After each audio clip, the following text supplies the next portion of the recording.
ഉറ്റവരും ഉടയവരുമില്ലാത്ത ഈ ലോകത്ത് താനിനി എന്തിനാണ് ഒറ്റയ്ക്ക് ജീവിക്കുന്നത് എന്നായിരിക്കാം ഒരുപക്ഷെ ആ പെൺകുട്ടി ഇന്ന് ചിന്തിക്കുന്നത്. അതുകൊണ്ട് തന്നെ മനോവ്യഥയാൽ അവൾ ആത്മഹത്യക്ക് ശ്രമിച്ചേക്കാം. ആദ്യ ശ്രമം പരാജയപ്പെടുന്ന പക്ഷം നിരന്തരമായ ആത്മഹത്യാ പ്രവണതയും കാണിച്ചേക്കാം. ഈ സത്യം തിരിച്ചറിഞ്ഞു വേണം സമൂഹം അവളെ ട്രീറ്റ് ചെയ്യുവാൻ.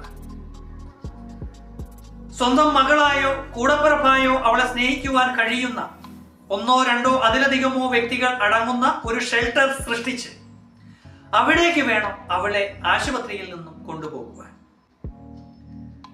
ആ ഷെൽട്ടറിന്റെ ഉള്ളിൽ നിന്നുകൊണ്ട് അവൾക്ക് ആവശ്യമായ കൗൺസിലിംഗ് സെക്ഷനുകൾ തയ്യാറാക്കണം.